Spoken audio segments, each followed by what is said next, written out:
What? Yeah, we did, we finished with, Isaiah 27. Thank you. with the write-up, Here, we're going through the Messianic, Here, I use Charles's also. we're going through the, you know, the millennial kingdom verses. So if you had your write-up, I did. It's why I packed away the Christmas tree as of yesterday. the what? The Christmas tree. I think I packed it with the Especially Christmas at tree. Christmas time. Yeah, I will. Where's Martha and Victor? Martha called yesterday, and she had to take Victor to the emergency room, and he has a mass on his brain. His brain is swelled. Okay, well, you should So, be here for prayer then. I'll tell him when I go see him. Yeah, You know? Come back here so we can pray for you. Is he in the hospital? He is in the hospital. okay. They're gonna give him surgery this week, Ooh. so, Do they think it's cancerous or I don't know. I have to, Don't know I yet. Yeah. haven't talked to you since yesterday. how big is it? Do they- I don't know. Okay, all right. What chapter? We're starting in Isaiah 27. Altman Hospital in Canton. What's Boy, the you know, don't come around me because I will give you sickness. That's the way I feel. Does he know when the surgery is? What day? No, I'm gonna call this afternoon and find out. Just so you'll know what we're doing, we finished with Revelation 22. Now we're back to the millennial kingdom verses that I have not documented. Okay. And that's what we're going through is them. And I just put them in biblical sequence so you aren't bouncing all over the place because I haven't sorted them out and I haven't gone over them at all. Okay. During the entire time I've gone through this class, I haven't gone over them. Okay? So we're gonna see what they say. Last week, as I said, I liked the Isaiah 4:1. You know, for the millennial kingdom, a man has 7 wives. I'm just trying to get one. Yeah.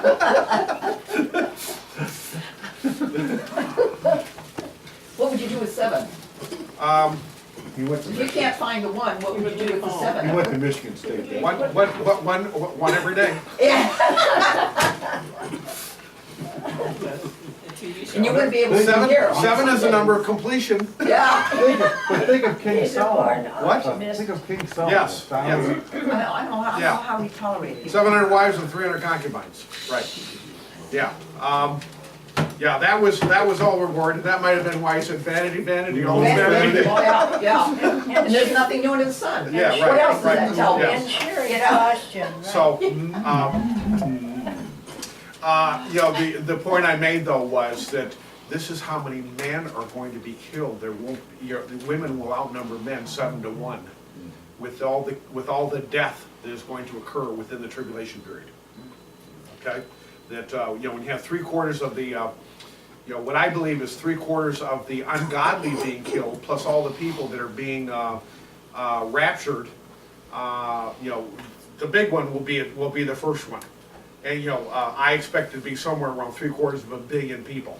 Okay, but in my write-up, I'm saying anywhere from 200 million to 2 billion. There's supposed to be 2.3 billion Christians on earth, but of course they're counting all the Catholics, they're counting all the Eastern Orthodox, and most of them are not saved, unfortunately, because their faith is in their you know, in Catholicism, in Mary, in everything but Jesus. They spend all their time with the saints. They don't spend their time with God, unfortunately.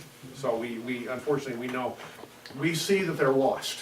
And as I have given you know, what the Holy Spirit recently let me know, you know, I said, Lord, how do I rightly divide the Catholics? They're coming out to the clinic as to who may be saved and who isn't. He says, who's doing the rosary and who's not? They're spending their time with Mary, they're not spending their time with God. You know, they say they don't pray to Mary, but they have bumper stickers say pray the rosary, and we're doing 10 Hail Marys to 1 Our Father for each one of the decades. They're doing anywhere from 5 to 15 of them, depending that you know, they're spending all their time with Mary, and it's a demonic Mary. It's not the Mary of the Bible. That's the real problem. It's not the Mary of the Bible. Most of them are spiritually dead for Right, a long right. time already. Well, they're very spiritual, but they're not Christian spiritual. Exactly. They're, as I said, their faith is in Catholicism. Their faith is in you know, is in all, you know, whatever saints they want to go to. You know, a lot of them go to Michael the Archangel, and you know, but Mary's always huge. They turn the Trinity into a quadrity. Okay, and if you know, and then they want to follow the 10 Commandments that you know, our 5th commandment, their 4th commandment, honor your mother and father. Then whatever Mary asks Jesus to do, he has to do it. Well, if that's true, then who's really God? When you take it to its logical conclusion, that means Mary is the one real God. Okay, you know, the mother-son cult, back to Nimrod's wife, you know, Genesis 11. You know, when Nimrod died, she was pregnant with a son. She thought, you know, she believed that it was a reincarnation of Nimrod, and she had an incestuous affair with him. That's where the mother-son cult started, Oh, all right? I finally had to hang up on Joe Beal the other night because he was going on with his Catholic argument. Yes. huh. Well, I have 1,000 verses the Catholic answers can't answer, okay? Okay. 15 of, you know, I gave you my two-part sermon. There's 125 to 140 verses there, depending on how you want to count them, showing all the violations that the Catholic Church has with the Eucharist, where I think it is with the other stuff, okay? It's huge. Joe didn't want to hear any of it, so I just finally hung up. Right. Okay, let's get to the class. Isaiah 27, 2 to 13. Let's see what it says. I don't know, because you know, as I said, it's, I put all these verses together, you know, just going through and looking at headings, many years Is ago. that on? Good start. Is the subsection commentary is a millennial song. So we got praise and worship. A lot of this stuff is just praise and worship. In that day, that's always an indicator that it's something happening in the future. Sing all of you unto her, a vineyard of red wine. I, the Lord, do keep it. I will water it every moment, lest any hurt. I will keep it night and day. Fury is not in me. Who would set the briars and thorns against me in battle? I would go through them. I would burn them together. Remember the sun scorches people in one of the last vial judgments? Okay, last vial judgment, they get scorched. The sun is 7 times, was it 7 times hotter? You know, so you know, to me, this is a reference back to the tribulation period. What verse is I'm on 2, 27, 27:4.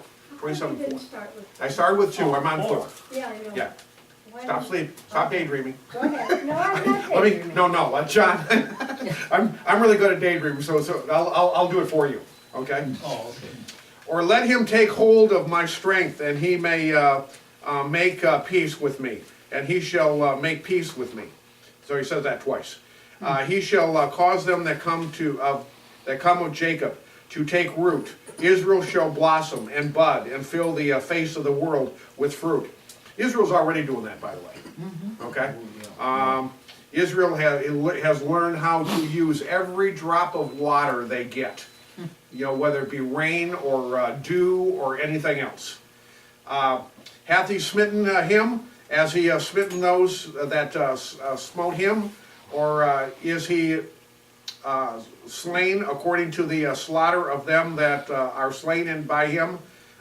In measure, when it shoots forth, each of you will debate with it.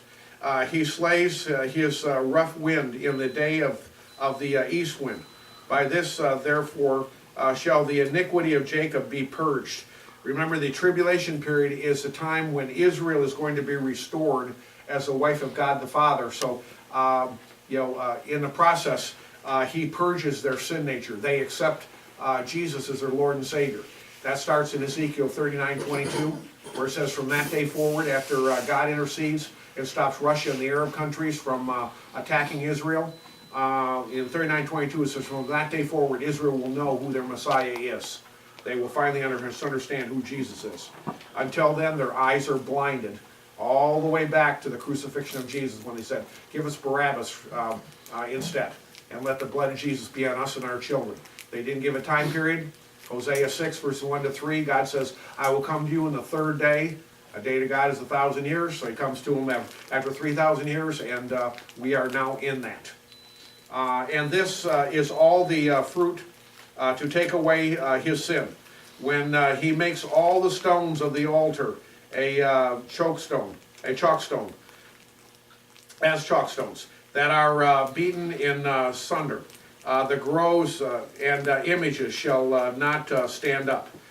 So, you know, the groves, I believe, is referring back to the Old Testament, when they had groves where they worshipped, you know, Says here, idol. Yeah, well, yeah, Side, yeah, well, yeah. yeah, images would be idols. You always- I'm talking about the groves first, then we're gonna go to there, yes. The groves is, they worship pagan gods in the groves in the Old Testament. Images are graven images, idols, second commandment, the one the Catholics have removed, so they can have their quote-unquote icons. Oh, they're not idols, they're icons. No difference between the two. And when you read Revelation, when you read back in the Ten Commandments in Exodus 20 or Deuteronomy 5, it doesn't even use the word idol, it uses graven image. Go ahead. Well, I noticed many times they're warned about the groves. And it talks about these kings, when they take over, like the good kings, they cut down the groves Right, and break the right, idol. right. Apparently, the two went together, the idols and the groves, right? Yeah, yes, they had idols in the groves. They would go out in the woods and worship them, yes. Yes, they went together. And here you have them together with the word and. Yet the fenced city shall be desolate, and the inhabitants forsaken, and left like a wilderness. And there shall be the calf fed, and there shall he lie down and consume the branches thereof. When the boughs thereof are withered, they shall be broken off. The women come and set them on fire, for it is people of no understanding. Therefore he that makes them will not have mercy on them, and he that forms them will show them no favor. Israel will be regathered is the next subheading for the final two verses. I don't know that I get much out of that section. You know, I may use a verse or two when I do the write-up. I got to read the commentary and see what it says. Verse 12. And it shall come to pass in that day that the Lord shall beat off from the channels of the rivers into the streams of Egypt, and you shall be gathered by one, all of you children of Israel. And it shall come to pass in that day that the great trumpet shall be blown, and there shall come which were ready to perish in the land of Assyria, and the outcasts of the land of Egypt, and shall worship the Lord in the holy mountain at Israel. Remember, Jesus is going to set up his fourth temple in Jerusalem. I should say Mount of Jerusalem, and Mount of Israel. Mount of Jerusalem. He's going to set up his temple there, and every year during Feast of Tabernacles, everybody in the world will have to come to Jerusalem to worship him. That's what that's referring to. Now we can go to Isaiah 30, 18 to 26, and see what it says. Spiritual and material blessings in the millennium, and therefore will the Lord wait that he may be gracious unto you, and therefore will he be exalted, that he may have mercy upon you. Thank you.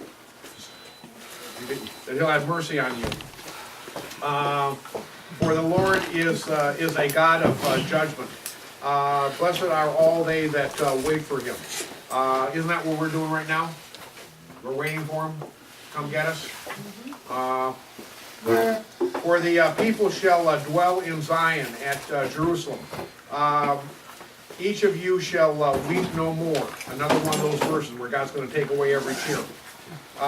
He will be very gracious unto you at the voice of your cry. When he shall hear it, he will answer you.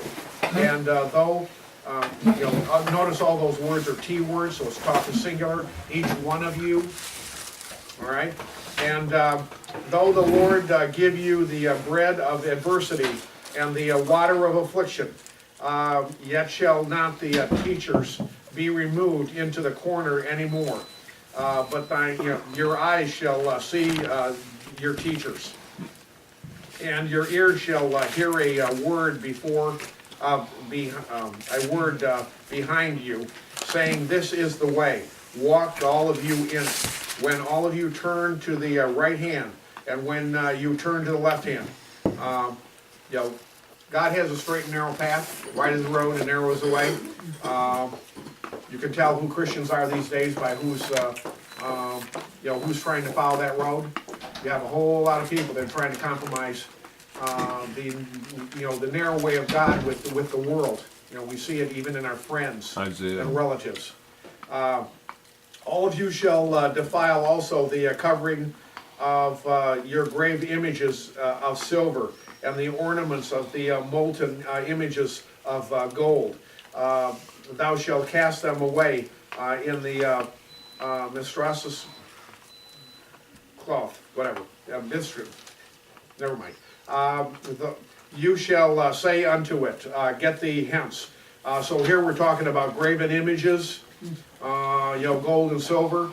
I imagine that's what's gonna happen. What is it, Ezekiel 7:19.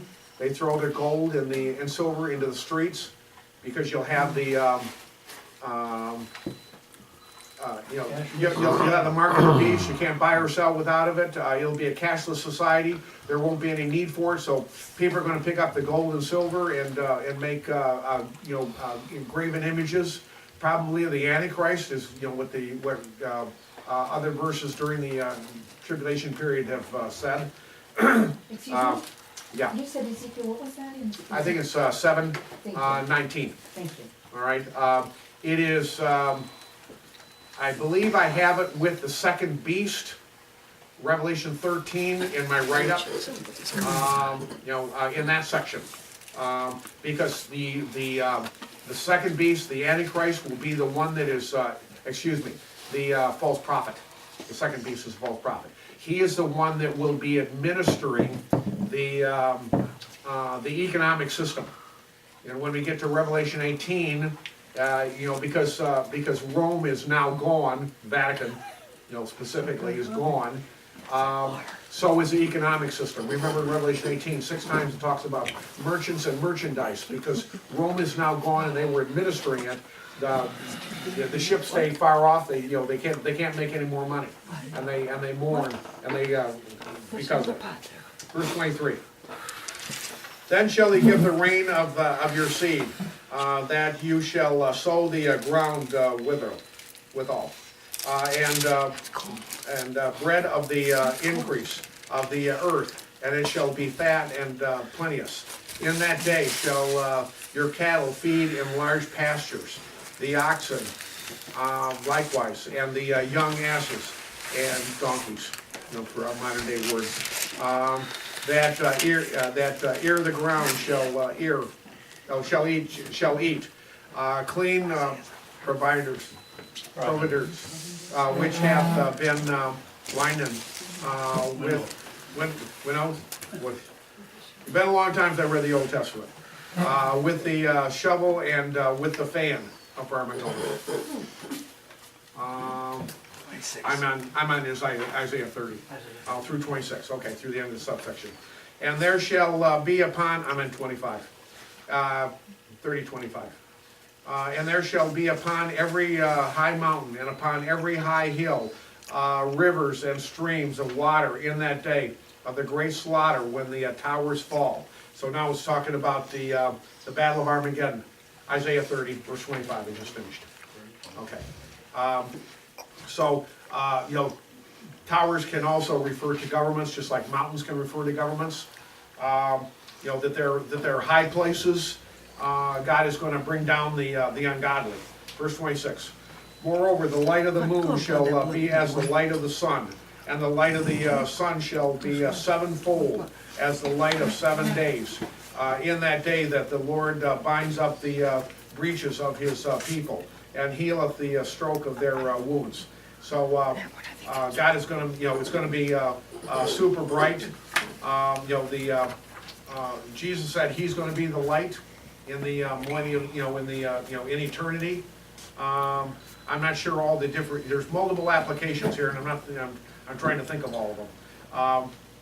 When the light of the moon shall be as the light of the sun, that's pretty bright. And the light of the sun shall be 7 times sevenfold. That will have a great bearing on They had to heat it up.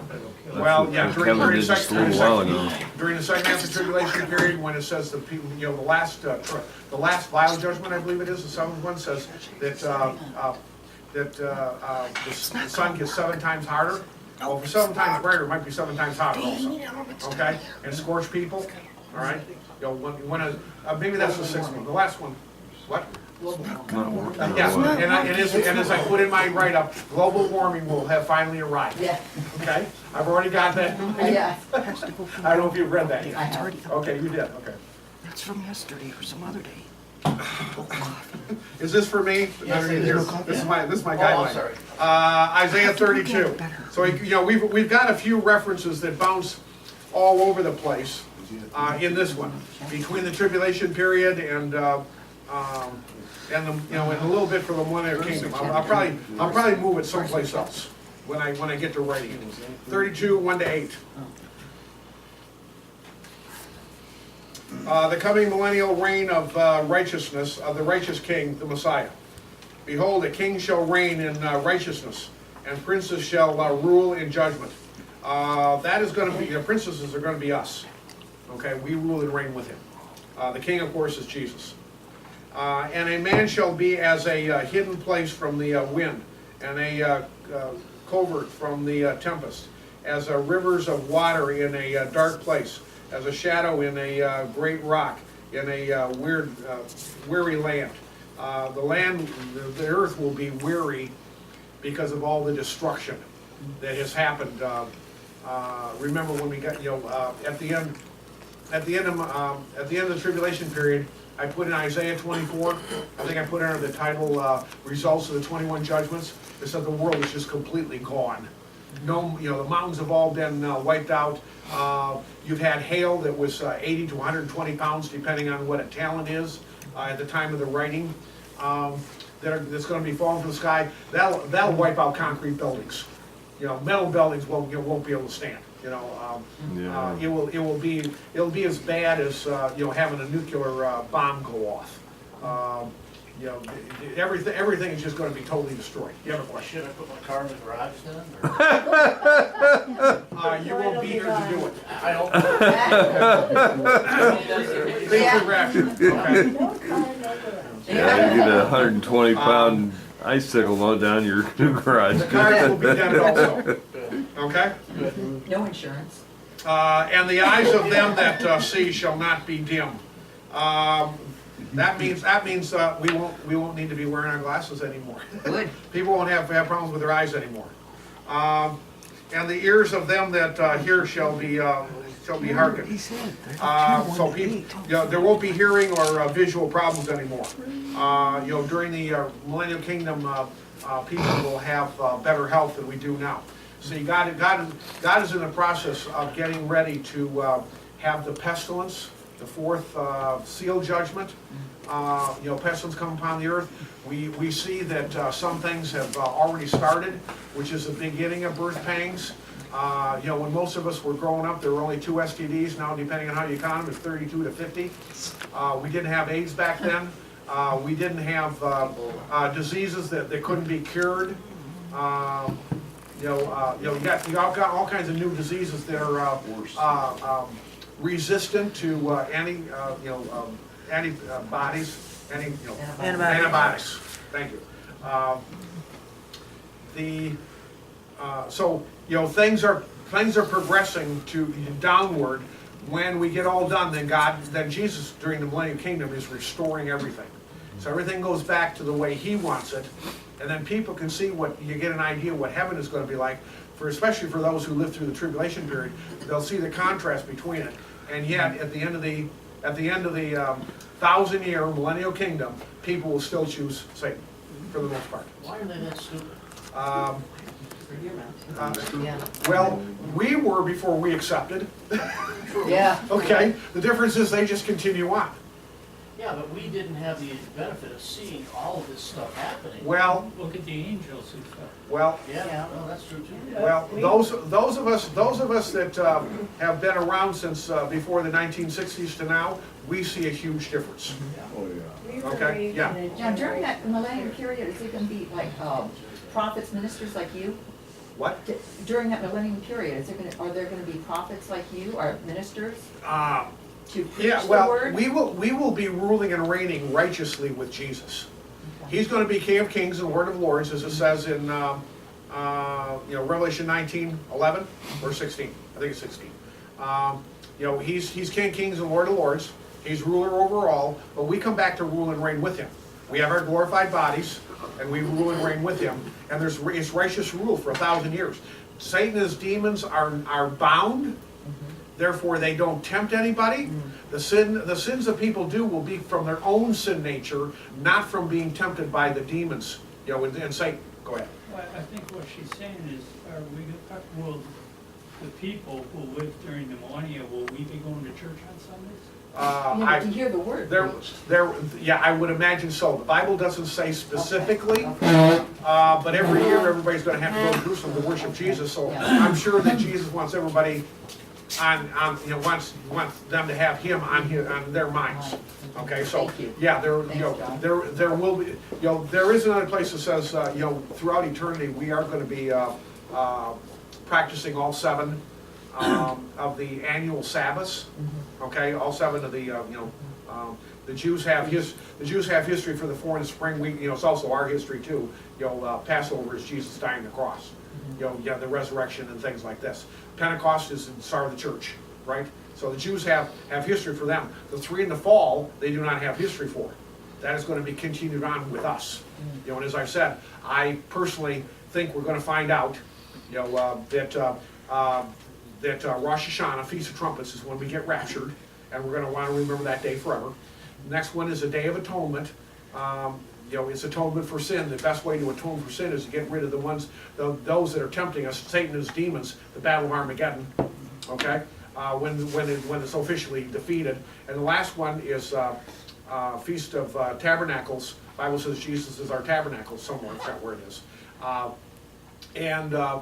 That's when I think Jesus was actually born. You're to keep the first day holy, do no work. Keep the 8th day holy, do no work. First day is the day he was born, 8th day is the day he was circumcised, the blood covenant. Okay? I think that's what we're going to find out those days represent, officially. All right? We can think it now, but until God actually tells us, to me, he is telling us in the Bible, but it's not direct.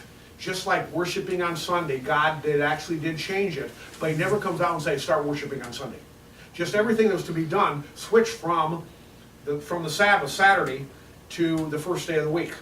All right? Even God set it up for the day of Pentecost to be 7 Sabbaths, and then the next day, to be on the first day of the week. Okay? Jesus appeared to his disciples on the day he rose, the first day of the week. He didn't appear again until the 8th day, so you're back to the first day of the week.